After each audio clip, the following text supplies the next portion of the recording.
श्री राधा रानी। दो अक्षर में समग्र विश्व का निधान करने वाले श्री कृष्ण विराजमान है। राधा बहुत भावपूर्ण होकर के, और बिल्कुल आप लोग सतर्क होकर के पूरी ये बात सुनिएगा। कौन है श्री राधा रानी?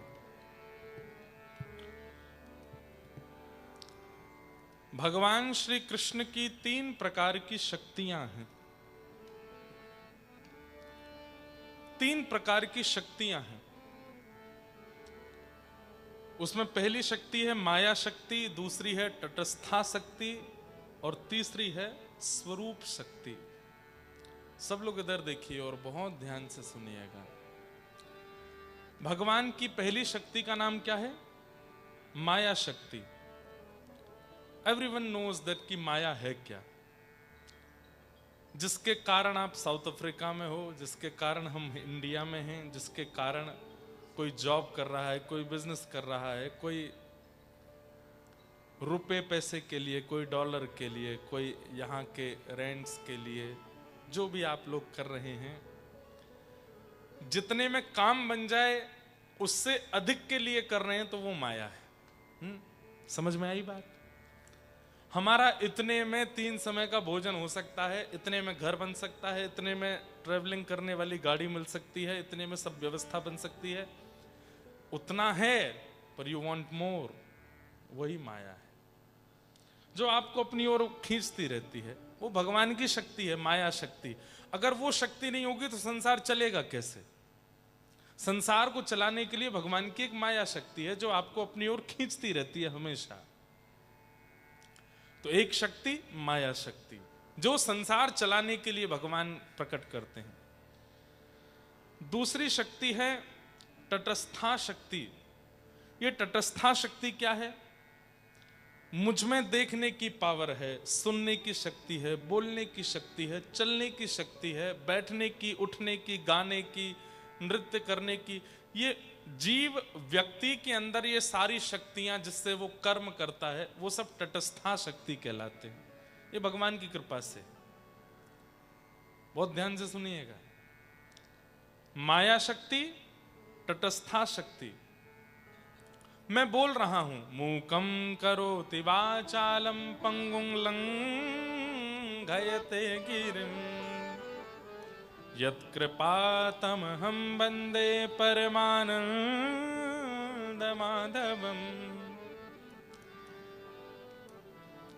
गूंगा बोल सकता है, बिना पैर वाला पर्वत लांघ सकता है। किसकी कृपा से? माधव की कृपा से। तो ये गूंगे को बोलने की शक्ति, बिना, हम सब एक समय पर लंगड़े ही थे। जब जन्म लिया था उसके बाद लंगड़े ही थे, नहीं चल पाते थे, नहीं उठ पाते थे, कुछ नहीं कर पाते थे।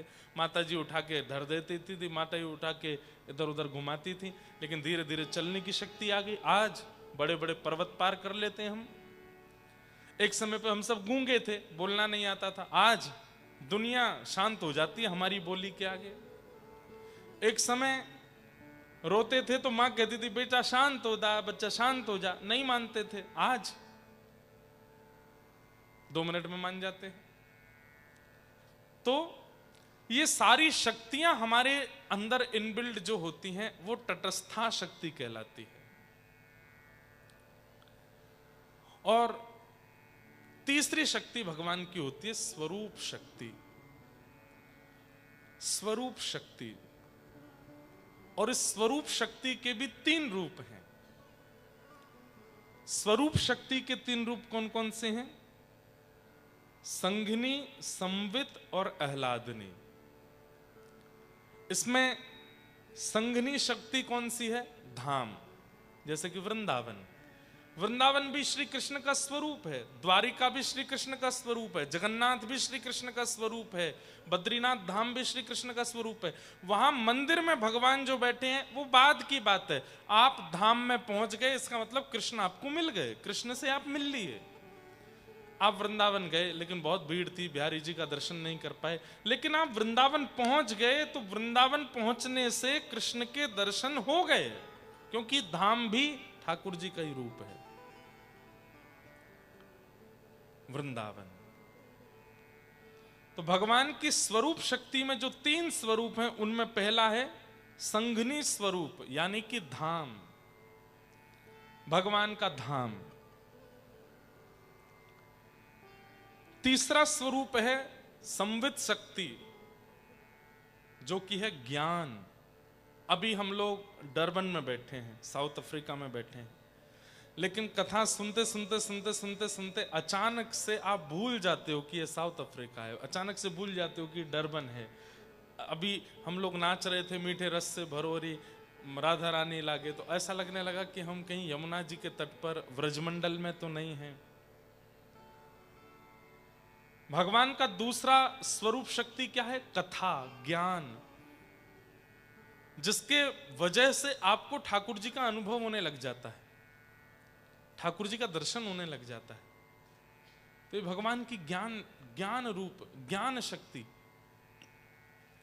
तो संवित, संघनी और तीसरी है आह्लादनी। ये 3 प्रकार की स्वरूप शक्तियों में संवित जो है वो धाम है, संघनी जो है वो कथा है, और आह्लादनी जो है वो राधा रानी है। अब राधा रानी कैसे हैं ये सुनो। आह्लाद किसको कहते हैं? हमारे हृदय में प्रसन्नता का पारावार हो जाए, जिसको मेजर ना किया जा सके, इतना प्रसन्न हम जब हो जाते हैं, उस समय जो हम क्रिया करते हैं वो हमारे आह्लाद का स्वरूप होता है। जैसे मान लीजिए कि कोई चाहता था कि उसको 5 करोड़ रुपए मिल जाएं, अचानक से फोन आता है कि भाई तुम्हारे अकाउंट में 5 करोड़ रुपए आ गए। अब 5 करोड़ रुपए नाम सुनते ही उसके मन में जो आंखों से आंसू निकले, हंसने लगा, प्रसन्न हो गया, और महाराज इतना प्रसन्न हो गया, पत्नी के साथ नाचने लगा, अपने बच्चों के साथ नृत्य करने लगा, जोर जोर से चिल्लाने लगा, उछलने लगा। तो प्रसन्नता मिलने से जो जो एक्टिविटीज उसने की उसको कहते हैं आह्लाद। श्री कृष्ण को जब अति प्रसन्नता होती है, अति प्रसन्नता होती है, तो वो कोई एक्टिविटी नहीं करते हैं। उनके हृदय का जो आह्लाद है, उनके हृदय की जो अनन्य प्रसन्नता है, वो प्रत्यक्ष प्रकट हो जाती है, और वही श्री राधा रानी है, वही श्री राधा रानी है। और कब हुआ था ये अनन्य आह्लाद प्रकट? 2-4 कथाएं आती हैं श्री राधा रानी के प्राकट्य की। एक तो कथा ऐसी है कि वृषभानु जी ने बहुत तपस्या की, और तप करके ठाकुर जी से बस एक ही प्रार्थना की कि नाथ आप हमारे यहां संतान रूप में प्रकट हो जाइए। भगवान ने आज्ञा देकर के कहा कि बाबा, हम तो ऑलरेडी नंद यशोदा को आज्ञा दे चुके हैं कि हम उनके यहाँ कृष्ण बन के आने वाले हैं। देवकी वसुदेव को पहले ही भगवान कह चुके हैं कि हम उनके यहाँ कृष्ण बन के आने वाले। एक ही समय पर 2 जगह कैसे अवतार लें? तब ठाकुर जी से कहा कि नहीं नहीं नाथ, कुछ तो कृपा करो। तब भगवान वैकुंठ में जाते हैं और अपने प्रतिबिंब को देखते हैं, अपने आप को मिरर में देखते हैं। तो ठाकुर जी का स्वरूप जो दर्पण में दिखाई देने लगता है, उस दर्पण के स्वरूप का ठाकुर जी श्रृंगार करते हैं। बिंदी लगाते हैं, आंखों में काजल लगाते हैं, होठों पर लालिमा लगाते हैं, सुंदर चुनरी उड़ाते हैं, गले में आभूषण पहनाते हैं। और जैसे ही अपने ही प्रतिबिंब के स्वरूप को, अपने ही मिरर में दिखने वाले स्वरूप का ठाकुर जी श्रृंगार करते हैं, ठाकुर जी अपने ही स्वरूप पर मोहित हो जाते हैं, और उस प्रतिबिंब के स्वरूप को ही ठाकुर जी प्रकट कर देते हैं और आज्ञा करते हैं कि हे वृषभानु, हे राधा रानी, आप मेरी आह्लादनी शक्ति हो। आपको देख करके मुझे भी सुख मिलता है, आनंद मिलता है। कृपा करके आप इस वृंदावन की कृष्ण लीला में प्रेम रस भरने के लिए प्रकट हो जाओ।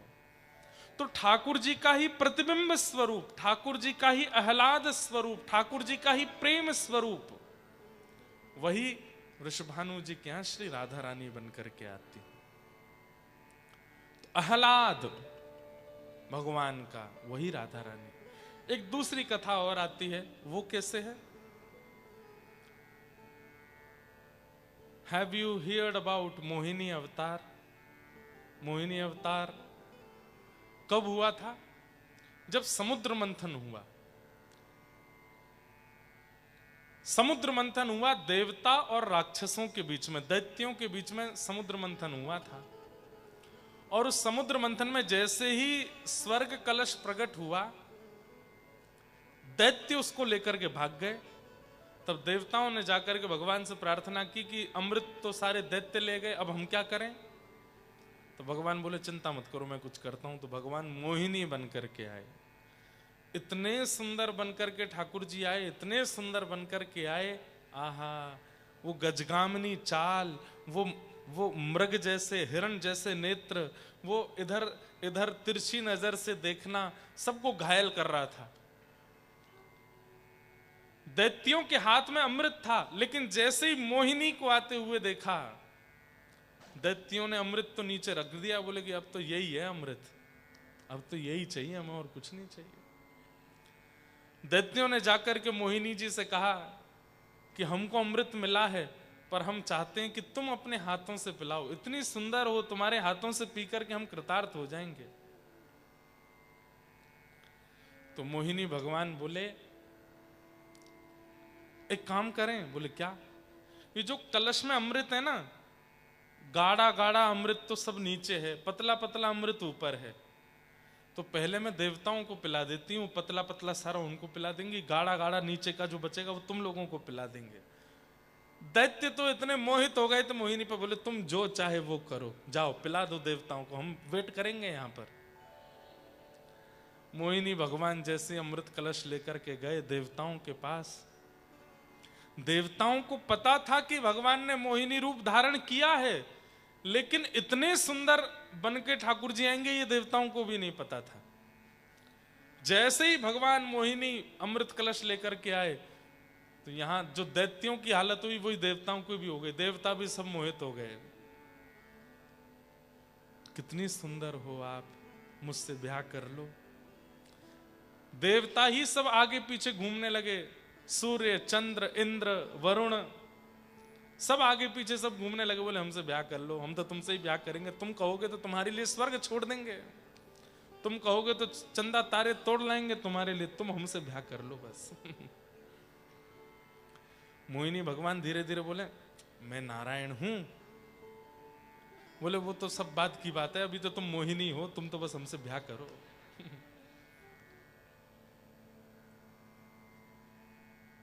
सब मोहित हो गए। अरे देवादिदेव महादेव शंकर भगवान, ये कथा मैंने कभी कही थी तो लोग बागों को लगा कि महाराज जी ऐसा शंकर जी के लिए कैसे बोल सकते हैं। अरे शिव सदा नारायण की स्मृति में रहते हैं, सदा नारायण को प्राप्त करने में रहते हैं। उन्होंने सदा शंख चक्र गदा पद्मधारी नारायण का स्तवन किया है, हर हरि का हमेशा स्मरण करते रहते हैं। लेकिन आज उन्हीं हरि को मोहिनी रूप में देख करके शंकर जी भी नहीं रोक पाए अपने आप को। बोले मैं तो आपसे ब्याह करूंगा। मोहिनी बोले मैं हूं हरि। बोले फिर तो 100% ब्याह करूंगा। बोले अभी तक तो आप मेरे उपास्य थे, पर आज आपको मोहिनी रूप में देख करके तो अब तो वरमाला कहाँ है, लाओ अभी डालता हूं। इतने सुंदर बनकर के ठाकुर जी प्रकट हुए कि सब उनके रूप को देखते रह गए। लेकिन इन 33 कोटि देवताओं में एक देवता ऐसे हैं जो मोहिनी के रूप पर मोहित नहीं हुए, और वो कौन थे? सूर्य। सूर्य नारायण भगवान ने जब मोहिनी को देखा, उनके मन में, सबके मन में आ रहा था कि ये हमारी पत्नी बन जाए, पर सूर्य के मन में आया ये मेरी बेटी बन जाए। ऐसी सुंदर मेरी बेटी हो, इतनी सुंदर बेटी का मैं पिता कहलाऊं, ये मेरा गौरव होगा, ये मेरा सौभाग्य होगा। जैसे ही सूर्य नारायण भगवान ने ये भाव विचार किया, इतने में ही मोहिनी भगवान ने सूर्य की ओर देखा और देख करके कहा हमने आपका हृदय देख लिया, हमने आपके हृदय की बात जान ली, अब ये पूर्ण होगी। कैसे पूर्ण होगी? बोले द्वापर में मैं कृष्ण बनकर के आऊंगा, द्वापर में मैं कृष्ण बनकर के आऊंगा और हे सूर्य नारायण आपका ही अंश वृषभानु बनकर के बरसाने में जन्म लेगा। आपकी इच्छा तब पूरी होगी। क्यों? मेरी आत्मा ही राधा रानी के रूप में आपके यहां जन्म लेंगी। सूर्य नारायण भगवान बोले, भगवान जैसे अभी हो ऐसे ही बन के आना, मोहिनी जैसे सुंदर। ठाकुर जी बोले, मोहिनी जैसे सुंदर नहीं, दुनिया को जो अपनी सुंदरता पे मोहित करे वो मोहिनी, और ऐसी करोड़ों मोहिनी भी जिनकी सुंदरता पे वारी जाएंगी वो होंगी श्री राधा रानी। वो आपके यहां जन्म लेंगी। करोड़ों करोड़ों मोहिनी अवतार न्योछावर हो जाते हैं जिनकी रूप माधुरी पर, वो है श्री राधा रानी। ऐसे हमारी किशोरी जी, उनके रूप को समझ, अभी भी मैं बहुत बाहर की बातें ही बता रहा हूं ताकि आपको समझ आ जाए कि श्री राधा रानी कौन है। बस बात ऐसी है कि दो देह हैं लेकिन उनके अंदर प्राण एक ही है, वही राधा कृष्ण है। बस देह दो हैं। ऐसा वर्णन आता है कि रुक्मणी जी ने, भगवान कृष्ण का जब ब्याह हो गया रुक्मणी जी से, उसके बाद जब कुरुक्षेत्र में व्रजवासी और द्वारिका वासियों का मिलन हुआ, तब रुक्मणी जी किशोरी जी का रूप देखने के लिए गई थी कि वो कैसी हैं। वो कथा तो बहुत सुंदर है, सुनी होगी आपने। रुक्मणी जी सब भगवान की पटरानियां राधा रानी का रूप देखने के लिए गईं और बड़े अहंकार में गई हैं कि हमसे ज्यादा सुंदर थोड़ी होंगी। ये 24 घंटा कृष्ण जिनका स्मरण करते हैं, 24 घंटा कृष्ण जिनकी याद में रहते हैं, वो राधा रानी हमसे ज्यादा सुंदर थोड़ी होंगी। क्यों? अरे स्वर्ग की बड़ी बड़ी अप्सराएं उर्वशी आदि भी जब द्वारिका आती है ना तो घूंघट करके घूमती हैं। क्यों? रुक्मणी आदि पटरानियों के आगे उनकी सुंदरता फीकी लगती है, इतनी सुंदर है। स्वर्ग की अप्सरा ये कम सुंदर नहीं है। उर्वशी आदि अप्सराएं बहुत सुंदर हैं, लेकिन वे भी रुक्मणी जी के आगे फीकी लगती हैं, इतनी सुंदर हैं रुक्मणी जी और भगवान की पत्नियां। लेकिन आज उन पत्नियों को पता चला कि राधा रानी आई हैं, तो अहंकार में दर्शन करने के लिए जा रही हैं। हम देखें तो सही हैं कैसी राधा रानी। तो जैसे ही व्रज के शिविर में प्रवेश किया, भीतर जाके पूछा राधा रानी कहाँ है?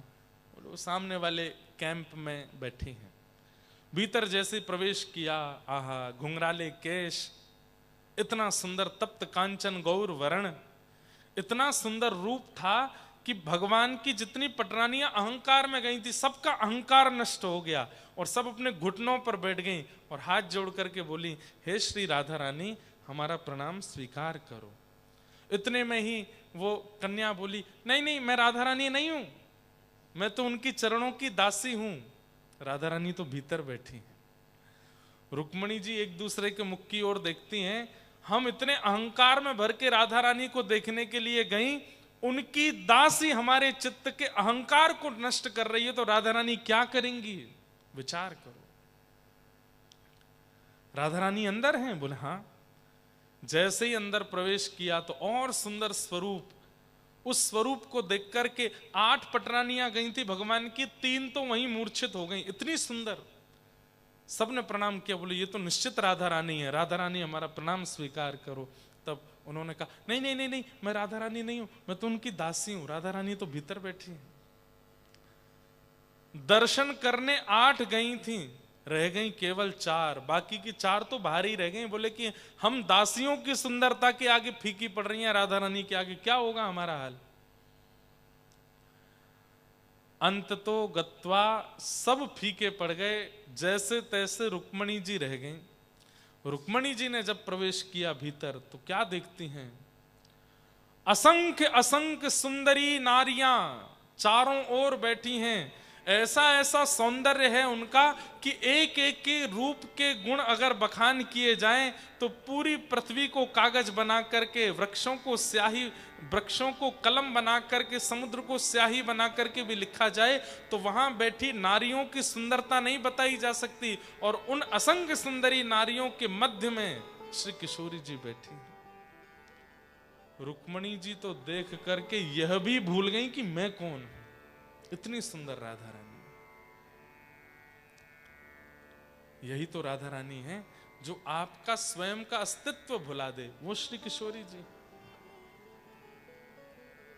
रुक्मणी जी देख करके, दर्शन करके कहते हैं कि जो रुक्मणी जी सदा श्री कृष्ण की दासी रही, आज राधा रानी को देख करके कहती हैं कि मैं द्वारिका छोड़ने को तैयार हूं, लेकिन आपको नहीं छोड़ूंगी, मैं आपके चरणों की दासी बनना चाहती हूं, मुझ पर कृपा करो। तब किशोरी जी हृदय से लगा के कहती हैं, हमारे प्राण धन तुम्हारे पास हैं, हमारी आज्ञा है उनकी सेवा करो, उनको कोई कष्ट ना होना चाहिए, ऐसा ध्यान रखना। तब रुक्मणी जी निकल करके बाहर आई और सब पटरानियों ने पूछा, राधा रानी कैसी हैं, थोड़ा बताओ तो सही। तो रुक्मणी जी बोली, मैं उसका वर्णन नहीं कर सकती, लेकिन तुम बहुत पूछती हो तो केवल इतना बता देती हूं।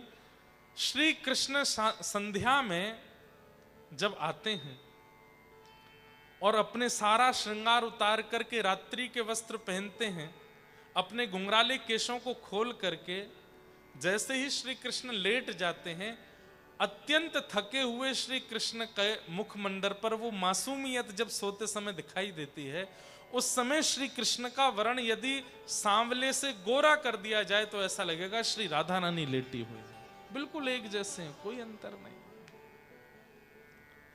तो श्री राधा रानी कौन है? भगवान का ही स्वरूप है, श्री कृष्ण ही हैं, उन्हीं का ही आह्लादनीय स्वरूप है। अब कहते हैं लोग कि विवाह क्यों नहीं हुआ? हमारे वृंदावन की रीति में तो ब्याह हुआ ठाकुर जी का। दूसरा पक्ष यह है कि श्री ठाकुर जी व्रज से बाहर जाने वाले हैं, हम सबका कल्याण करने के लिए गीता का ज्ञान देने वाले हैं, महाभारत का युद्ध कराने वाले हैं, द्वारिका की स्थापना करने वाले हैं, कई सारे राक्षसों का वध करने के लिए उनको व्रज छोड़ के जाना पड़ेगा, और श्री राधा रानी व्रज से बाहर नहीं जाएंगे। श्री राधा रानी दुनिया के लिए आई नहीं है, केवल व्रज के लिए आई हैं और व्रज के उपासकों के लिए आई हैं। व्रज के बाहर, आई एम सॉरी टू से, पर ब्रज के बाहर के लोगों के लिए राधा रानी नहीं आई है। आप नारायण की पूजा कीजिए, आप महादेव की पूजा कीजिए, आप शंकर की, आप हनुमान जी की पूजा करो, आप राम जी की पूजा करो, आप कृष्ण की पूजा करो, पर राधा रानी तो केवल उनकी हैं जो व्रज के हैं, जिनके तन में व्रज, जिनके मन में व्रज, जिनके बुद्धि में व्रज है, उनके लिए श्री किशोरी जी आई हैं। रसिकों के लिए किशोरी जी आई हैं, व्रज के बाहर वालों के लिए नहीं है। हाँ, तो आप कहें तो फिर महाराज जी साउथ अफ्रीका वाले नहीं बच सकते हैं। तन भले साउथ अफ्रीका में हो लेकिन मन सदा वृंदावन में रहता हो तो आप राधा रानी को बच सकते हैं, लेकिन मन भी यहीं के कमाई धंधे में ही लगा है तो फिर राधा रानी को नहीं बच पाओगे। मन तो वृंदावन में रहना चाहिए। ऐसी श्री राधा रानी, तो ठाकुर जी को बाहर जाना है लीला करने के लिए, और किशोरी जी नहीं जाएंगी व्रत छोड़ के। और किशोरी जी के लिए अगर ठाकुर जी भी नहीं गए तो जिस उद्देश्य से श्री कृष्ण पृथ्वी पर आए वो उद्देश्य पूर्ण नहीं हो पाएगा, इसलिए भी श्री कृष्ण को जाना पड़ा। लेकिन श्री कृष्ण के भी दो रूप हैं, एक देवकी नंदन है, एक नंद नंदन है। अब ये बहुत सारा कॉम्प्लिकेशन है, इसके लिए मुझे 3-4 दिन कथा करनी पड़ेगी, लेकिन मैं बस शॉर्ट में इंफॉर्मेशन दे देता हूं। नंद नंदन कृष्ण कौन है? जो कभी सुदर्शन हाथ में नहीं लेते, जो कभी गदा हाथ में नहीं उठाते, जो कभी चतुर्भुज नहीं होते, केवल 2 भुज रहते हैं, वंशी का नाद करते हैं, वो नंद नंदन कृष्ण कभी वृंदावन से बाहर नहीं जाते, और उनका विवाह श्री किशोरी जी से हुआ है। वो सदा वृंदावन में ही रहते हैं। वृंदावन में आपको कोई भी मंदिर चतुर्भुज भगवान का नहीं मिलेगा, सारे 2 भुज भगवान और केवल वंशी बजा रहे हैं। मतलब वहां प्रभाव नहीं है ठाकुर जी का, वहां ऐश्वर्य नहीं है ठाकुर जी का, वहां केवल प्रेम है। और उन प्रेमी कृष्ण का विवाह किशोरी जी से हुआ है, भांडीर वन में ब्रह्मा जी ने कराया। लेकिन देवकी नंदन कृष्ण जो मथुरा जाते हैं, हस्तिनापुर जाते हैं, द्वारिका जाते हैं, महाभारत का युद्ध आदि सब कराते हैं, उन देवकी नंदन कृष्ण का विवाह रुक्मणी जी से हुआ है। आप कहोगे Maharaj ji, is there 2 Krishna? They are not 2 Krishna. आप मिट्टी के कण गिन सकते हो लेकिन कृष्ण को नहीं गिन पाओगे, इतने कृष्ण हैं। ये पूरा ब्रह्मांड कृष्ण में है, सब जगह कृष्ण है। लेकिन प्रभाव के कृष्ण और स्वभाव के कृष्ण ये दो हैं। जैसे कि अभी मैं व्यासपीठ पर बैठा हूं, यहां पर बैठकर के मैं कथा कर रहा हूं, यहां मेरे प्रभाव ज्यादा है। ये गुरु जी हैं, महाराज जी हैं, इंद्रेश जी हैं, व्यास जी हैं, इनको प्रणाम करो। पर मैं जब अपने घर पर हूं, अपने माता पिता परिवारी जनों के साथ में हूं, वहां मैं स्वभाव का इंद्रेश हूं, वहां मैं प्रभाव का नहीं हूं। ऐसे ही ठाकुर जी के भी दो रूप हैं, प्रभाव के श्री कृष्ण और स्वभाव के श्री कृष्ण। स्वभाव वाले वृंदावन में रहते हैं, प्रभाव वाले पूरी दुनिया में भ्रमण करते हैं। प्रभाव वालों से विवाह रुक्मणी जी का होता है, स्वभाव वालों से विवाह श्री राधा रानी का होता है। अब हम क्या जानते हैं? प्रभाव वाले कृष्ण को जानते हैं और वृंदावन की राधा रानी को जानते हैं, स्वभाव वाले कृष्ण को नहीं जानते। तो ये प्रश्न मन में आता रहता है कि राधा रानी का ठाकुर जी से ब्याह क्यों नहीं हुआ? हुआ है, वृंदावन में हुआ। वृंदावन में दोनों रमण करते हैं, विहार करते हैं। तो इस प्रकार से भगवान की आह्लादनीय शक्ति ही श्री राधा रानी के रूप में प्रकट हुई। सूर्य वंश में राधा रानी का प्रादुर्भाव हुआ तो एक राजा हुए बरसाने के, उनका नाम था धर्मधीर। उनके कोई संतान नहीं थी तो उन्होंने गिरिराज जी में आकर के चकलेश्वर महादेव की खूब आराधना की और उनसे कहा कि क्या मेरा वंश यहीं रुक जाएगा? तब महादेव ने प्रकट होकर के अश्रु बिंदुओं से बिल्कुल भावुक चित्त से कहा, चिंता मत करो, धैर्य रखो, तुम्हारे परिवार में वंश भी बढ़ेगा और ऐसा अद्भुत ठाकुर जी का रूप प्रकट होगा कि जिसको एक समय पर पूरा विश्व भजेगा, बस प्रतीक्षा करो। तब धर्मधीर जी के पुत्र हुए महीभान और महीभान जी के पुत्र हुए वृषभान। वृषभानु जी नंद बाबा के मित्र हैं। सब लोग ध्यान से सुनना, नंद बाबा और वृषभानु जी ये दोनों सब चीजों में धैर्यवंत हैं, सब चीजों में धैर्यवंत, धन में धैर्यवंत हैं, परिवार में धैर्यवंत हैं, समाज में धैर्यवंत हैं। लेकिन एक चीज में इनके चित्त में बिल्कुल धैर्य नहीं है। क्या? ना इनके कोई संतान है ना उनके कोई संतान है, दोनों ही संतान विहीन है, संतान नहीं है। तो दोनों नंद बाबा और वृषभानु जी दोनों एक साथ जाते हैं यमुना जी और एक साथ यमुना जी में गोते लगाते हुए कहते हैं, हे यमुना मैया, आप कृपा करके हमको संतान देना। तब नंद बाबा कहते हैं, वो इनको लाला दियो मोको लाली दियो। तब भानु बाबा कहते हैं, नहीं नहीं, इनको लाला देना, मुझको लाली देना। तब दोनों बोले, लाला लाली अगर दोनों के लाला है गए, बोले दोनों के लाला भय तो हम यमुना जी से कहेंगे कि ऐसा मत करियो, एक लाला एक लाली होनी चाहिए। बोले क्यों?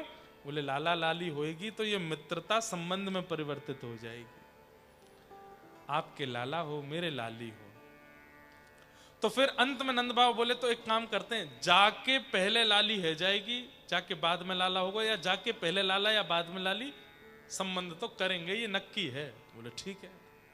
अब दोनों प्रतीक्षा कर रहे हैं और एक दिन आया, संतों की कृपा से, गौया मैया की कृपा से, ब्रजवासियों की कृपा से खबर फैल गई पूरे ब्रजमंडल में, क्या कि यशोदा मैया के गर्भ से कोई बालक जन्म लेगा। भानु बाबा तो आए, आकर के नृत्य करने लगे। नंद बाबा से बोले, अब पहली खुशखबरी आपसे है, हम तो प्रार्थना करेंगे लाला ही होए। बोले भैया देखो, लाला हो चाहे लाली होए, जो भी होए, विपरीत आपके यहां होएगा, संबंध जरूर करना है। बोले बिल्कुल चिंता मत करो। और भादों का महीना, अष्टमी तिथि, मध्य रात्रि का समय हुआ और उसी समय नंद बाबा के घर में लाला को जन्म भयो। बोल बाल कृष्ण लाल के। यहां पर अब देखो, सब लोग ध्यान से सुनना, सब जगह खबर फैल गई कि नंद बाबा के लाला हुआ है। लेकिन ये खबर फैलते फैलते फैलते जैसे ही बरसाना पहुंची और भानु बाबा के कान में ये बात पहुंची कि नंद बाबा के लाला हुआ है, तो उनको ये विश्वास हो गया कि अब मेरे यहां लाली आवेगी। क्यों? उनके लाला भयो तो हमारे यहां लाली आवेगी ही आवेगी। आप लोग ब्रजभाषा समझ रहे हो? मुझे तो हिंदी बोलने में संकोच होता है, मैं ब्रजभाषा कैसे बोलूं, पर मैं आंख बंद करके बोल जाता हूं धीरे से। समझ रहे हैं ना, ज्यादा अंतर नहीं है, थोड़ा मात्राओं का ही अंतर है। जैसे हिंदी में बोलते हैं क्या हुआ है, बोलो क्या हुआ है, बोलो। ब्रजभाषा में बोले कहा भयो है, का बोले कहा भयो है। आप सब लोग बोल रहे हैं, वो भी विचित्र ही लग रहा है। का भयो है। ब्रजभाषा बड़ी सुंदर भाषा। तो नंद बाबा के यहां लाला भयो, और ये खबर जैसे ही भानु बाबा के मन में पहुंची, भानु बाबा के कान में पहुंची, तो भानु बाबा के नेत्रों से आंसू आ गए। किसी ने पूछा आप रो क्यों रहे हो? बोले अब बरसाने में लाली आवेगी। क्यों? क्योंकि गोकुल में लाला आए हो। बोले कैसे आपको? बोले विश्वास है बस। कहते हैं कि जैसे नंद बाबा के लाला हुआ, सब लोग सामग्री लेकर के जा रहे थे। अब कोई बालक जन्म लेता है तो क्या गिफ्ट्स क्या लेके जाते हैं? खिलौने लेकर के जाते हैं, कपड़े लेकर के जाते हैं, खिलौने और कपड़े लेके जाते हैं। छोटे बच्चे के लिए टॉफीज भी नहीं लेके जाते, वो खाता ही नहीं है। लेकिन वृषभानु जी क्या लेकर के गए? गले के हार, हाथों के कड़ूले, पैरों की जूतियां, और सबसे बड़ी बात तिलक लेकर के गए, टीका। हमारे यहां टीका ले जाने का मतलब क्या है? संबंध करने के लिए जा रहे हैं। टीका और नारियल, नारियल और टीका यदि कोई लेकर के गया और जाके या तो कन्या की गोद में रख दे या वर की गोद में रख दे, तो मतलब संबंध पक्का हो गया, रोका हो गया, उसको रोका बोलते हैं। नंद बाबा जो हैं वो रोका का सामान लेकर के आए हैं। ठाकुर जी कितने दिन के? 2 ही दिन के हैं बस। 2 दिन के लाला का संबंध पक्का हो रहा है। नंद बाबा यहां अटारी पर खड़े होकर के हाथी दीने, घोड़ा दीने और दीनी पालकी, नंद घरानंद भयो जय कन्हैया, सब लोग नाच रहे थे, गा रहे थे। इतने में ही नंद बाबा ने देखा बरसाने के वृषभानु जी आ रहे हैं। बरसाने में अभी कुछ नहीं हुआ है, लेकिन सामग्री लेकर के आए। जैसे ही नीचे आके नंद बाबा ने भानु बाबा को हृदय, अरे वाह भैया, आपकी कृपा से देखो लाला भयो है। कहा लेके आए हो? जैसे ही पर्दा हटा के, कपड़ा हटा करके देखा तो उसमें नारियल, टीका, ये सब रखे, गले की जंजीर, पैरों के जूतियां, कपड़े।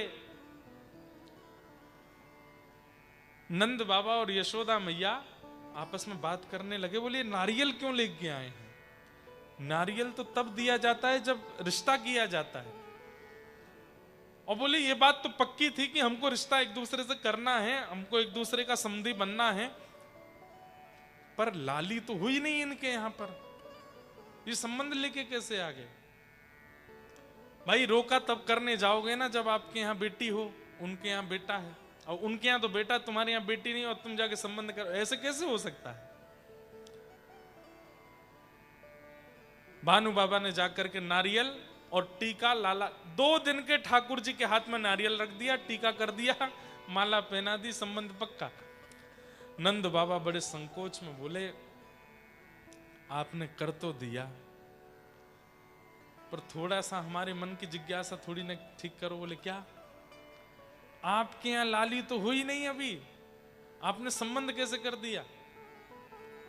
बोले मैं इसलिए टीका करके जा रहा हूं, इसलिए नारियल रख के जा रहा हूं, ताकि देवता देख लें, ताकि ये सारे हमारे इष्ट जो हैं ये साक्षी बन जाएं कि संबंध हो चुका है। अब लाली भेजनी पड़ेगी बरसाने में, अब वहां पे लाली को भेजना पड़ेगा। अब हमारे इष्ट और हमारे पूर्वज इस बात का ध्यान रखें, संबंध हो गया है, ये खाली नहीं जाना चाहिए। मेरा विश्वास टीके पर है, मेरा विश्वास नारियल पर है, मेरा विश्वास इष्ट पर है।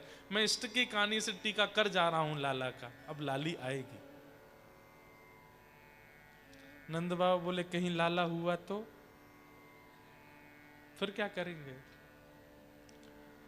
बोले नहीं होगा, मुझे अपने इष्ट पर भरोसा है, और मेरे इष्टों को मैं सौगंध देता हूं कि लाला के टीका की सौगंध है, लाली ही आनी चाहिए मेरे यहां। और नंद बाबा सुनो, बोले हाँ, आज तक आप क्या जप करते थे कि अभी तो भयो ना है, अभी तो लाला भयो ना है। नंद बाबा माला में जपते थे कि लाला कब होगा, कब होगा, कब होगा। आज से दूसरी माला जपना शुरू करो। बोले क्या? बोले बहू कब होगी, बहू कब होगी, बहू कब होगी। नहीं तो आपको लाला क्वारा रहेगा, ब्याह नहीं होने दूंगा इसका मैं। नंद बाबा उसी समय माला लेके बैठ गए। बोले बहू कब होएगी, अब बहू कब होएगी, बहू कब होएगी। और कुछ महीनों बाद ही खबर आ गई। बोले क्या? बोले बरसाने में भी बधाई बजने वाली है। आहा, नंद बाबा तो बड़े प्रसन्न हो गए। गैयाओं के जाकर के पूजा करी, श्री यमुना जी का पूजन किया, ब्राह्मणों को पूजन किया, और बस प्रार्थना कर रहे हैं लाली हो, एक कैसे भी लाली है जाए, बस और कुछ नहीं चाहिए। और आने वाले तिथि ठीक 1 महीना ठाकुर जी के प्रथम जन्मोत्सव, भगवान का फर्स्ट जन्माष्टमी, फर्स्ट बर्थडे मनाया गया था गोकुल में। उसके ठीक 1 महीने बाद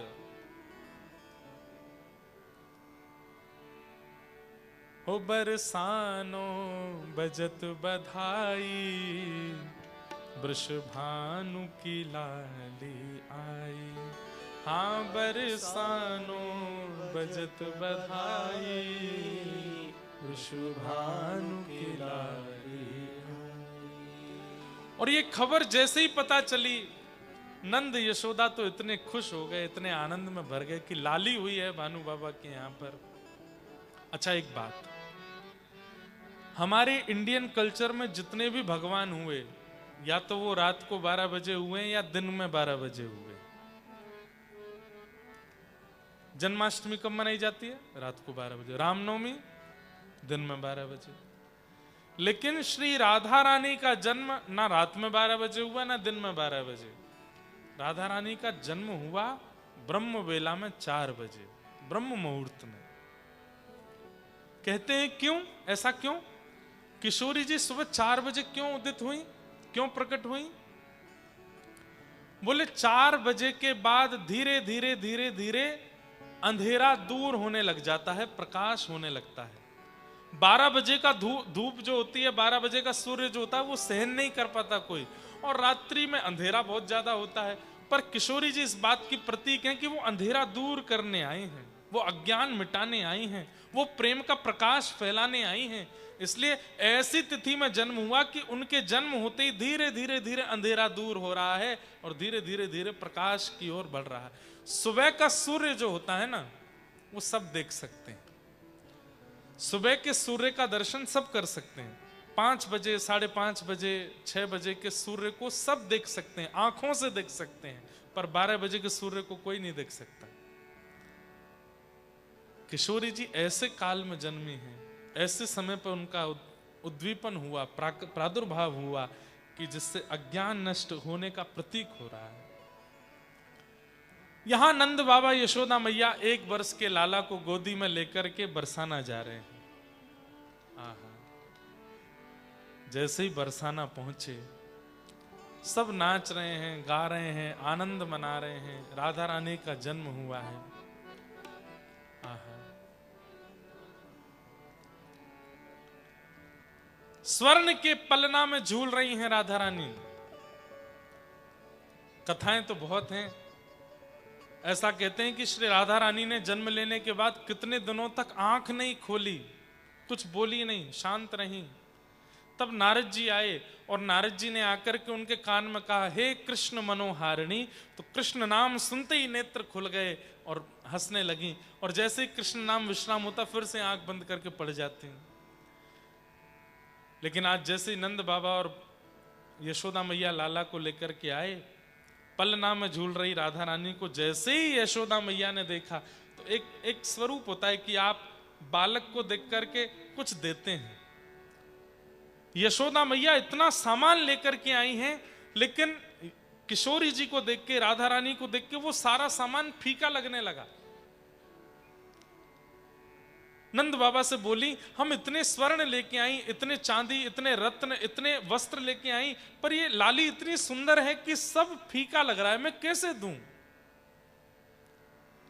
मैं तो इस लाली के लिए कुछ लेके ही नहीं आई हूं, क्या करूं? तभी गोद में बैठे हुए ठाकुर जी ने अपना वजन भारी किया और थोड़ा सा मैया को यहां स्क्रैच किया।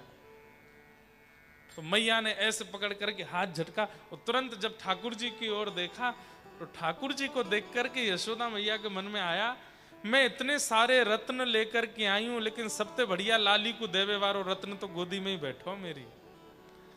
ठाकुर जी को लेकर के, और जैसे किसी की नजर उतारते हैं ना, ऐसे किशोरी जी के ऊपर 1 बार 2 बार 3 बार 4 बार और 8 बार सिर से चरणों तक उतार करके श्री ठाकुर जी को ही रत्न रूप में किशोरी जी के चरणों में प्रदान कर दिया। बोलो युगल जोड़ी सरकार की। और जैसे ही ठाकुर जी को चरणों में पधराया, कह रहे हैं कि राधा रानी थोड़ी सी रो रही थी, ठाकुर जी भी रो रहे थे, लेकिन जैसे ही ठाकुर जी को पधराया दोनों ने एक दूसरे को हाथ पकड़ लियो, दोनों युगल है गए, शांत हो गए, किलकिल करके दोनों हंसने लगे।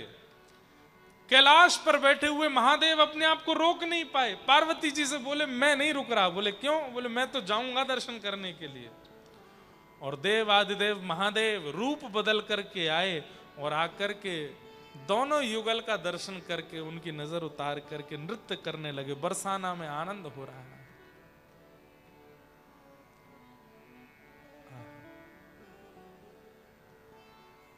प्रगटी श्री राधा रूप अगाधा सब सुख साधाना वे।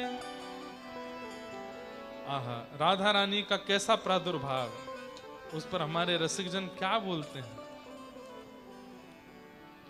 कल राम जी का प्रादुर्भाव हम लोगों ने राम जन्म मनाया, आज राधा रानी का जन्मोत्सव।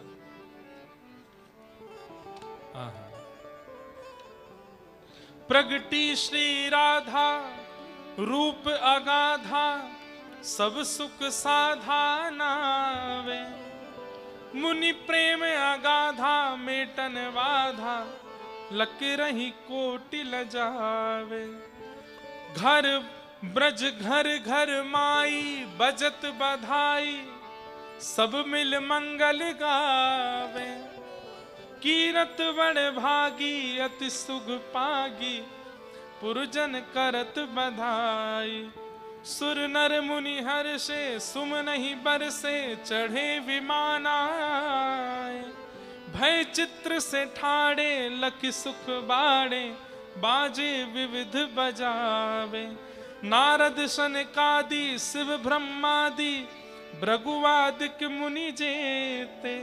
इंद्रादिक जे जहां सुर नर ते तहां आए सजन समेते। सब आए हैं, इंद्रादि देवता ब्रह्मादि देवता देवादिदेव महादेव सब रूप बदल बदल करके आए हैं और सब श्री राधा रानी और ठाकुर जी के चरणों में प्रणाम करके केवल एक ही वरदान मांग रहे हैं। क्या?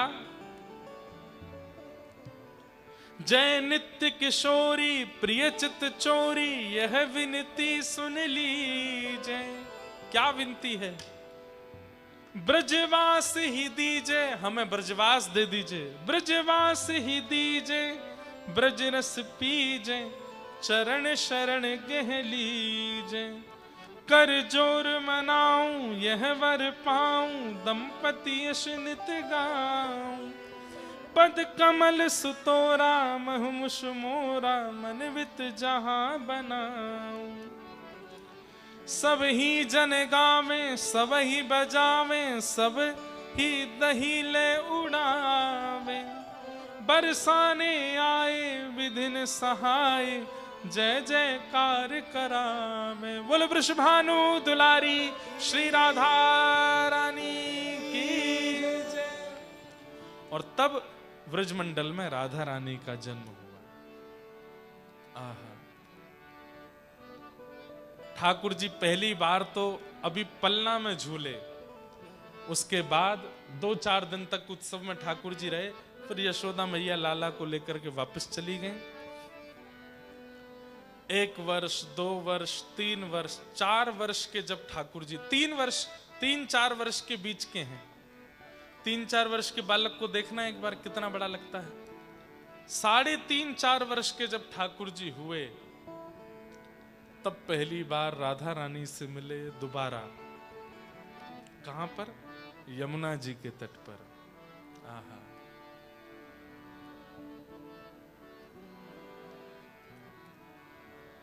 अभी तक ठाकुर जी ने मक्खन की चोरी करी थी, अभी तक ठाकुर जी ने दूध की चोरी करी, दही की चोरी करी, पर आज किसकी चोरी करी है? बोले वृषभानु नंदिनी राधा रानी की चोरी कर लाए ठाकुर जी।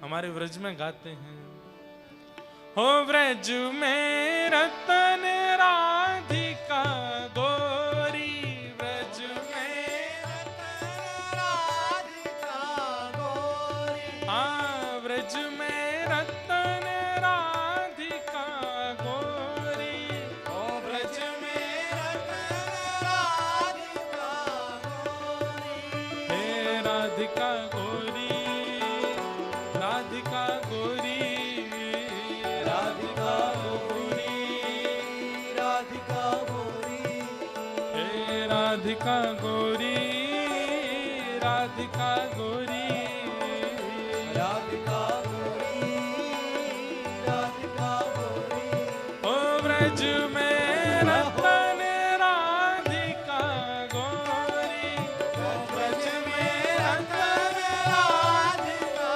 गोरी, व्रज में रतन राधिका गोरी, व्रज में रतन राधिका गोरी। बोलो वृषभानु दुलारी की।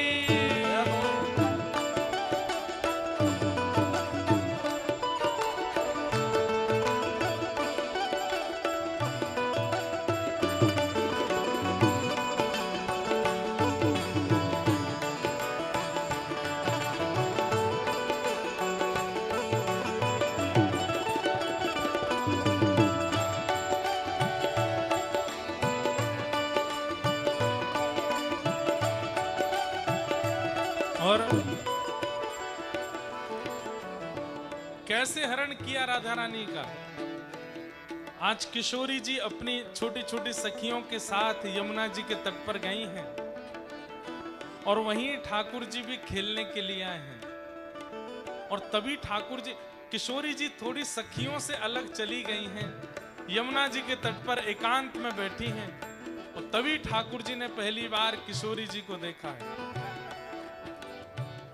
बूझत श्याम कौन तू गोरी, बूझत श्याम कौन तू गोरी, हाँ बूझत श्याम कौन तू गोरी, बूझत श्याम कौन तू गोरी, हे राधिका गोरी, राधिका गोरी, राधिका गोरी, राधिका गोरी, हे राधिका गोरी, राधिका गोरी, राधिका गोरी, राधिका गोरी, ओ व्रज में, हाँ व्रज में, ओ व्रज में रतन राधिका गोरी, व्रज में रतन राधिका गोरी, हे व्रज में रतन राधिका गोरी, ओ व्रज में रतन राधिका गोरी। ठाकुर जी ने पूछा, अरे गोरी तुम कौन हो? कहाँ रहत काकी हो बेटी, देखी नाही कभी ब्रज खोरी। बहुत ध्यान से सुनिए, पहली बार मिले हैं ठाकुर जी और किशोरी जी, दोनों की अवस्था 3.5-4 वर्ष के बीच की है। ठाकुर जी कह रहे हैं आप कौन हो? मैंने आपको पहले तो कभी यहाँ कभी देखा नहीं, किसकी बेटी हो, कहाँ रहती हो, क्या नाम है आपका? राधा रानी थोड़ा सा मुंह बना करके, थोड़ा मान करके, अलग सा मुंह करके बात नहीं कर रही हैं, जैसे अनजान को इग्नोर किया जाता है, ऐसे ठाकुर जी को इग्नोर कर रही हैं। ठाकुर जी दूसरी तरफ आके खड़े होकर बोले, हम कुछ पूछ रहे हैं आपसे, आप कौन हो, किन की बेटी हो? और यहाँ छोटी सी आप यहाँ वन में अकेली क्या कर रही हो? कोई वन का जीव आ जाएगा तो आपका नाश्ता कर जाएगा। राधा रानी बोली, हमसे छोटी सी बोल रही हो, खुद बहुत बड़े हो जैसे, खुद भी छोटे से ही हो। नेक धक्का दे दूंगी तो जमुना जी में डूब जाओगे। दोनों का प्रथम मिलन हो रहा है। अरे मैं आपसे यूं ही तो पूछ रहा हूं कि आप कौन हो, किसकी बेटी हो? तब राधा रानी कहती है, काहे को हम ब्रजतन आवत, खेल रहे अपनी पोरी। अरे हमारे बाबा का इतना बड़ा महल है, हम तो उसी में ही खेलते रहते हैं, हमको बाहर आने जाने की जरूरत नहीं है। हम वन में नहीं जाती हैं, हम कभी यमुना जी के तट पर नहीं जाती, हमारा महल इतना बड़ा, हम तो वहीं खेलती रहती हैं। ठाकुर जी बोले, क्यों नहीं आती आप बाहर खेलने? तब राधा रानी कहती हैं, सुनत रहत यहां नंद जी को ढोंटा, करत फिरत माखन की चोरी। अरे हमारे बरसाने में एक बात बड़ी प्रसिद्ध है। बोले क्या? बोले यहाँ जहां ये जो वन है ना गोकुल को, यहाँ के एक राजा हैं, उनका नाम है नंद बाबा। ठाकुर जी खड़े खड़े सुन रहे हैं। बोले अच्छा, उनका एक बेटा है? बोले हाँ, वो बहुत चोरी करता है, वो इधर उधर चोरी पोरी करता हुआ घूमता है, इसलिए हम बरसाने की जो सुंदर सुंदर कुंवरी लालियां हैं वो इधर की तरफ नहीं आती। कहीं बार लाला ने हमारी चोरी कर ली तो वो नंद जी को छोरा है का है, वो यहां तहां चोरी करता फिरे, चोरी करता है, इसलिए हम लोग इस तरफ नहीं आती हैं। ठाकुर जी बोले, अरे किसी ने आपको झूठी बात बता दी है, वो कुछ चोरी ना करे। अरे वो नंद जी को लाला तो बड़ो सुंदर है, नंद जी को लाला तो बड़ो अच्छा है। अरे वाकू देख लोगी तो फिर नजर नहीं हटा पाओगे, इतना सुंदर है। तुमरो कहा चोरी हम ले हो, खेलन चलो संग मिल जोरी। और नंद जी के लाला की बात छोड़ो, आप तो मेरा हाथ पकड़ो, चलो हम दोनों खेलवे चलें, तुम भी अकेली मैं भी अकेली, दोनों खेलेंगे। किशोरी जी ने हाथ तो पकड़ लिया, लेकिन थोड़ी दूर चल करके बोली, तुम्हारा नाम कहाँ है, आपका नाम क्या है? ठाकुर जी बोले, हमारा नाम है कुंवर कन्हैया। बोले अच्छा, कुंवर कन्हैया। आपके पिताजी कौन है, आपके माताजी कौन है? ठाकुर जी बोले, मैं बता तो दूंगा, लेकिन फिर वचन दो मुझे छोड़ के नहीं जाओगी। और नहीं जाऊंगी, बताओ तो सही। बोले, वो नंद जी को लाला मैं ही हूं, जाके डर के कारण आप हमारी तरफ नहीं आती, वो मैं हूं। देखो मैं कितना सुंदर हूं, मैंने कोई चोरी करी आपकी? राधा रानी तो घबरा गई। अरे ललता, अरे विशाखा, मेरी सब सखियां कहां गई? अरे मैं कौन के चक्कर में पड़ गई? अरे भैया तेरे हाथ जोड़ू, मेरा कुछ चोरी मत करियो। ठाकुर जी बोले, बेमतलब में बदनामी कर रखी है मेरी, मैं कोई चोरी ना करूं ऐसी। चलो आओ खेलो मेरे संग। किशोरी जी डर रही हैं, घबरा रही हैं, ठाकुर जी जबरदस्ती खेल रहे हैं उनके साथ। चलो नृत्य करो। ठाकुर जी नाच रहे हैं, किशोर जी डर डर के नाच रही हैं। ठाकुर जी कह रहे हैं, अरे नृत्य करो अच्छे से। बोले, मुंह पे ना आवे करनो, मुझ पर नृत्य करना नहीं आता। तो ठाकुर जी नृत्य करना सिखा रहे हैं। इतने में किशोरी जी बोली, अब मेरा जाने का समय हो गया, अब मैं जा रही हूं। जैसे ही किशोरी जी जाने लगी, ठाकुर जी बोले, जा तो रही हैं, हमें याद रखोगी? किशोरी जी बोली, ऐसा कुछ हुआ ही नहीं कि आपको याद रखूं। ठाकुर जी बोले, नहीं हुआ तो हम कर देते हैं। कैसे करेंगे? तभी ठाकुर जी बोले, अरे किशोरी जी देखो देखो, एक पक्षी दिखाऊं आपको। किशोरी जी बोली, कहां है पक्षी? ठाकुर जी बोले, देखो देखो वो रहा उस वृक्ष के ऊपर। अब किशोरी जी देख रही हैं, लेकिन उनको वो पक्षी दिखाई नहीं दे रहा है। ठाकुर जी बोले, अरे मेरे साथ देखो ना, वो रहा पक्षी ऊपर। किशोरी जी बोली, हमको दिखाई नहीं दे रहा है। बोले, आप तो देखो, अपनी उंगली उठाओ। किशोरी जी ने अपनी उंगली उठाई। बोले, वो देखो सामने। किशोरी जी ने एक अंगूठी पहनी थी, धीमे से दिखाते दिखाते ठाकुर जी ने वो अंगूठी निकाल करके अपने अंटे में देखिए देखिए, नहीं मुझको, अरे अब तो उड़ गया। हे किशोरी जी, अब तो पक्षी उड़ गया, चलो आप जाओ जाओ, प्रेम से जाओ। किशोरी जी चली गई, लेकिन अब 24 घंटे मन में वही स्वरूप घूम रहा है। शाम सलोने श्याम सुंदर, कैसी मधुर बोली, कैसी मधुर चाल, कैसी मधुर स्वरूप आदि सब कुछ। थोड़ी दूर पर किशोरी जी को ललता विशाखा आदि सब सखियां मिली। सखियां बोली, अरे श्यामा जी आप कहां चली गई थी? किशोरी जी बोली, अरे मैं क्या बताऊं, आज नंद जी का लाला मिला था मुझे।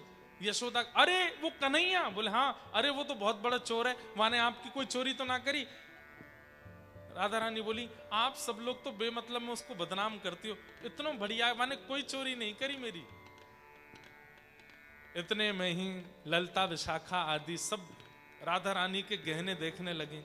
कानों में कुंडल हैं, सिर पर भी सब ठीक है, गले में हार है, कौंधनी भी पहनी है, पैरों में पाजे में सब कुछ तो है। हाथ दिखाओ अपने। हाथ दिखाए तो जैसे ही हाथ देखा, अरे अंगूठी कहां है आपकी, मुंदरी कहां है? किशोरी जी बोली, कहीं गिर गई होगी। अब इसका मतलब ये थोड़ी है कि तुम ठाकुर जी पे इल्जाम लगाओ। बोले नहीं नहीं नहीं नहीं, वही नहीं चुराई है। और ठाकुर जी अपने फेंटा में बांध करके किशोरी जी की मुंदरी बड़े मदमस्त होकर के घूम रहे हैं।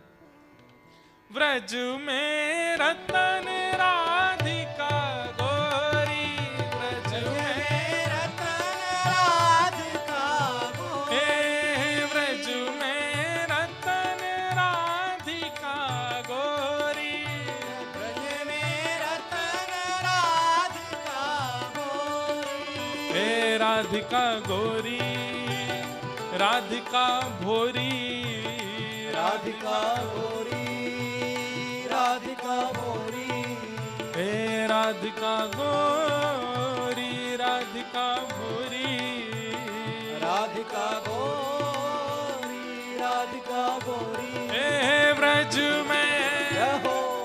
आप लोगों को ताली बजाते हुए गाना है, और जब मैं कहूं व्रज में तो कहना है जय हो।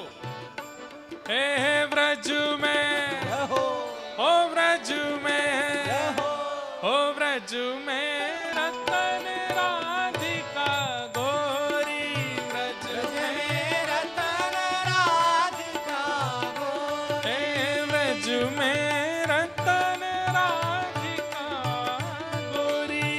व्रज में रतन राधिका बोल राधा रानी की। रहो।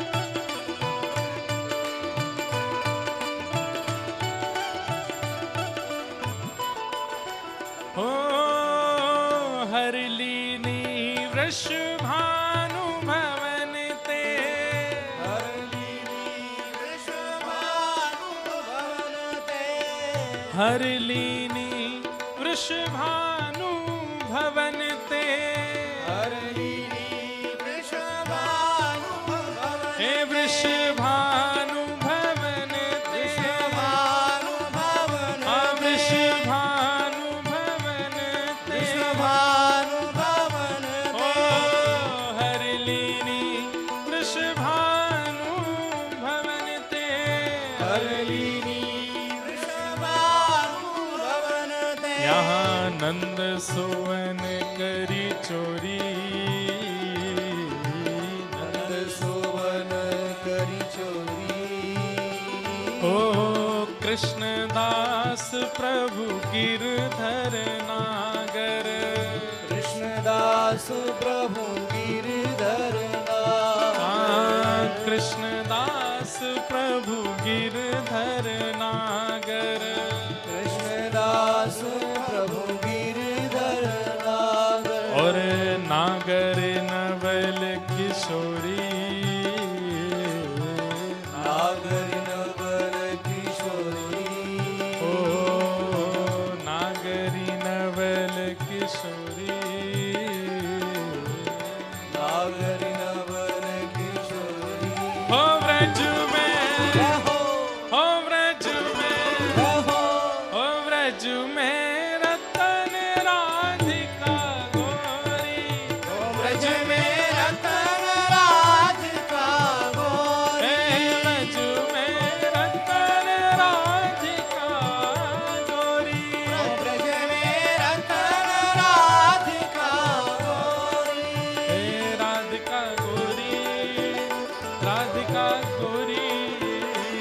राधिका गोरी, राधिका गोरी, हे राधिका गोरी, राधिका गोरी, राधिका गोरी, राधिका गोरी, हे ब्रज में, जय हो, ओ ब्रज में, जय हो, हे ब्रज में रतन राधिका गोरी, ब्रज में रतन राधिका, हे ब्रज में रतन राधिका गोरी, ब्रज में रतन राधिका, हे ब्रज में रतन राधिका गोरी, ब्रज में रतन राधिका, हे ब्रज में रतन राधिका गोरी।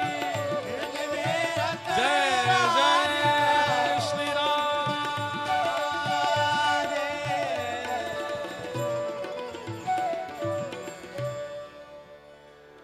प्रथम बार ठाकुर जी मिले किशोरी जी से और ऐसी मधुर चर्चा हुई। मुंदरी चुराई ठाकुर जी ने किशोरी जी की। ललता विशाखा आदि सब सखियां पहुंच गई ठाकुर जी के पास। क्यों, आप ही हो नंद जी के लाला? ठाकुर जी बोले हाँ हम ही हैं, चुपचाप दे दो। ठाकुर जी बोले हम पे नहीं है। सखियां बोली क्या नहीं है? बोले जो तुम मांग रही हो वही नहीं है। बोले हम क्या मांग रही हो? बोले मुझे क्या पता। मतलब कैसे भोले हैं ठाकुर जी।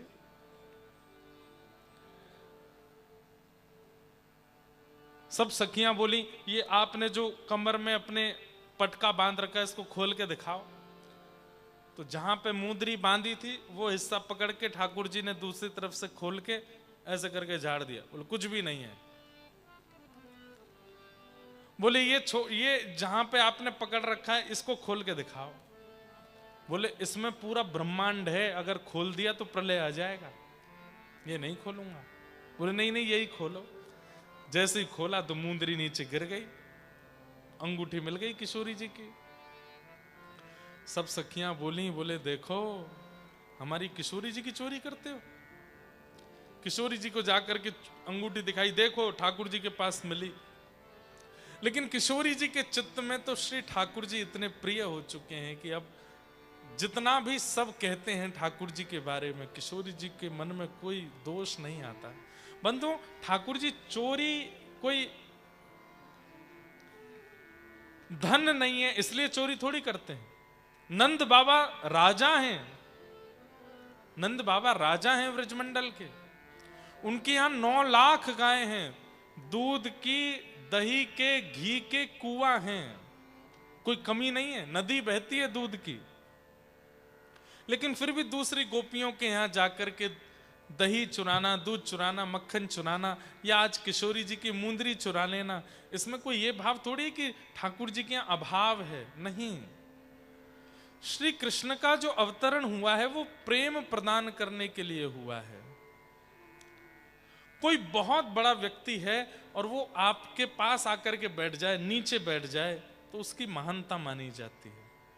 ठाकुर जी बहुत बड़े हैं लेकिन वो कृष्ण लीला में इतने सहज हो गए हैं, सबके साथ वैसी लीला करते हैं जैसे वो भगवान हैं ही नहीं, केवल प्रेम प्रकट करने के लिए।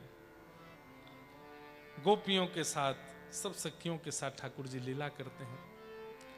एक दिन ठाकुर जी ने किशोरी जी को नंदगांव बुलाया।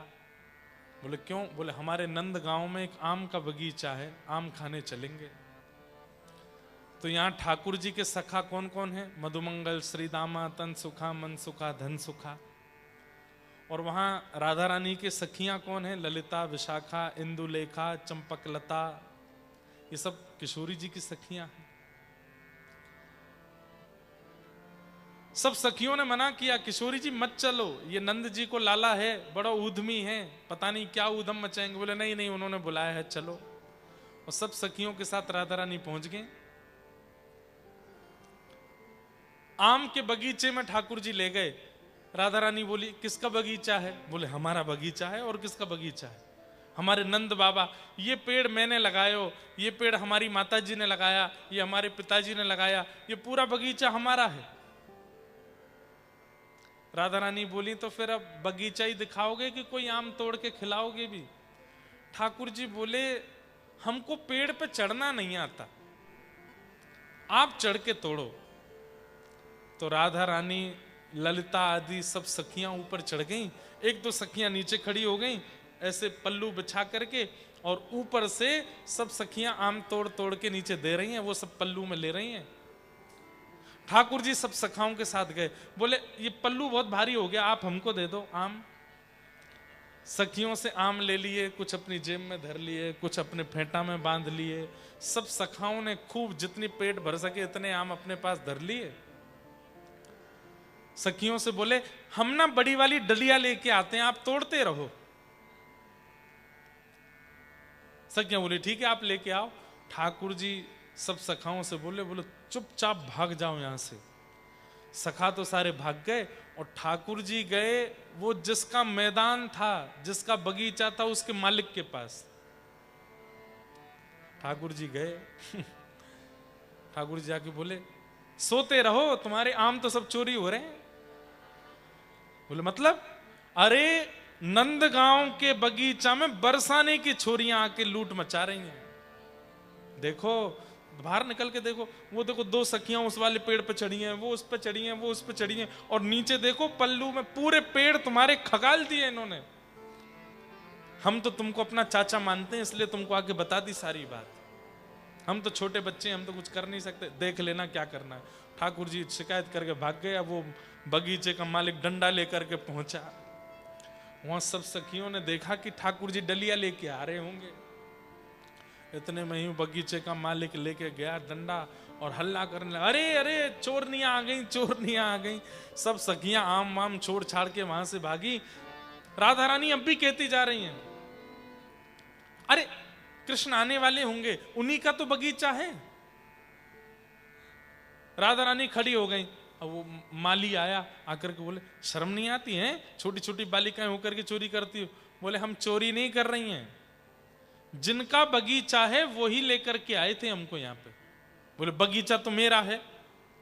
बोले नहीं नहीं ये तो नंद बाबा का बगीचा है, नंद जी का लाला हमको लेकर के आया। बोले नंद जी के लाला का बगीचा नहीं है ये, वही तो शिकायत करके गया मुझसे कि चोरनियां लगी पड़ी हैं ये मेरा बगीचा है। सब सखियां बोली, बोले देख रही हो राधा रानी कितना कितना उद्यमी है। उस दिन आपकी मुंदरी चोर आके भाग गया, आज आपकी शिकायत करके भाग गया, और अब भी आपको वही अच्छा लगता है। राधा रानी बोली उन्होंने नहीं की होगी शिकायत, उनके सखा करके चले गए होंगे। वो तो बड़े सीधे हैं, वो तो बड़े प्यारे हैं। ये ललता आदि सखियां सब किशोरी जी को समझाती हैं, पर किशोरी जी का सहज स्वभाव ठाकुर जी के प्रति है, अत्यंत प्रेममय है दोनों। ऐसे ब्रजमंडल में ये रसिकों की प्रेम भरी लीला श्री प्रिया प्रियतम करते हैं, सब रसिकों को आनंद। अब ये तो प्रारंभिक लीलाएं हैं, आगे बड़ी बड़ी लीलाएं आती हैं। एक लीला ऐसी आती है जब ये मिलन थोड़ा बढ़ गया आगे, तो ठाकुर जी क्या करने लगे, नंदगांव बरसाना के मार्ग में एक टोल टैक्स बना दिया ठाकुर जी ने। टोल गेट होता है ना, जैसे आपके यहां भी टोल गेट रोड पे होते हैं, ऐसे ठाकुर जी ने भी एक टोल गेट बना लिया। वहां पर ठाकुर जी खड़े हो जाते हैं। बरसाना से जितनी भी गोपियां दही बेचने के लिए मथुरा आदि जाती हैं, उन सब का टोल लगा देते हैं। तो ठाकुर जी कहते हैं टैक्स जमा करो। बोले क्यों? बोले हमारे बाप दादा का जमीन है, हमारे बाप दादा ने रास्ता बनाया, इस पर चल करके आप लोग दही बेचने जाते हो, टैक्स दे के जाओ। इसी को हमारे यहाँ कहते हैं दान लीला। कौन सी लीला? दान लीला। टैक्स में क्या मांगते हैं? बोले जो दही लेकर के जा रहे हो इसका 90% हमको खवा के जाओ, 10% जाके बेच आना। गोपियां कहती हैं टैक्स कुछ ज्यादा नहीं है? मैं बहुत सारे शब्द संभाल के बोल रहा हूं, नहीं तो ये कथाएं तो ब्रजभाषा में करने वाली हैं। गोपियां कहती 90% कौन खाता है? बोले हम खाते हैं। क्यों खाते हो? बोले हमारे पिताजी, हमारे दादाजी, हमारे परदादाजी, उन्होंने रास्ता बनाया ये, अगर उन्होंने रास्ता नहीं बनाया होता तो मथुरा कैसे जाती हैं आप? हमारा अधिकार है, चलो खिलाओ। और गोपियों से महाराज छीन छीन करके दही खा जाते हैं ठाकुर जी। एक दिन राधा रानी ने आकर के कहा, बोले आपको पता है कितना बुरा लगता है जब आप ऐसे हमारी चोरी करते हो? ठाकुर जी बोले हमको क्या पता चलता है कि बुरा लगता है कि नहीं, हमको तो लेने से मतलब। राधा रानी बोली आज एक काम करो। बोले क्या? आप लोग दही बेचने वाली बन के आओ और हम आपकी तरह टैक्स मांगेंगी, तब आपको पता चलेगा कैसा लगता है। ठाकुर जी बोले इसमें क्या है, चलो हम बन आते हैं। तो आज श्याम सुंदर लहंगा पहन करके, चुनरी ओढ़ करके, सिर पर मटकी लेकर के दही बेचने श्याम सुंदर जा रहे हैं। संग में सारे ग्वाल बाल, मधुमंगल, श्रीदामा आदि जितने ग्वाल बाल हैं वो भी सब सखियां बने। ललिता, विशाखा, जितनी सखियां हैं वो सब सखा बन गए। और श्री किशोरी जी, राधा रानी जी आज ठाकुर जी बनी हैं और हाथ में छड़ी लेकर के, और जैसे ठाकुर जी खड़े होते हैं टेढ़े तिरछे से, वैसे ही राधा रानी खड़ी हैं। हमारो दान दे जारी, नई दधी बेचने वारी, हमारो दान दे जारी, नई दधी बेचवे बारी। और किशोरी जी जैसे जैसी हरकत ठाकुर जी करते हैं, कभी कमर पे नोचना, कभी मटकी पकड़ के नीचे गेड़ देना, फोड़ देना, गिरा देना, दही में भिगो देना, वो सारी क्रियाएं आज किशोरी जी ने ठाकुर जी के साथ करी हैं। जगह जगह नोच देती हैं, कभी दही गेड़ देती हैं, कभी मटकी नीचे गिरा देती हैं, कभी पल्लू पकड़ लेती हैं, कभी लहंगा पकड़ लेती हैं, कभी जोर से धक्का दे देती हैं।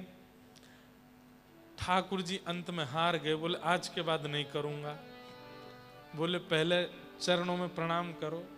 श्याम सुंदर श्री किशोरी जी के चरणों में प्रणाम कर रहे हैं और सब सखियां कह रही, बोले आज के बाद तो नहीं करोगे? बोले बिल्कुल नहीं करूंगा। बोले बस यही ध्यान रखना, आज के बाद नहीं करना।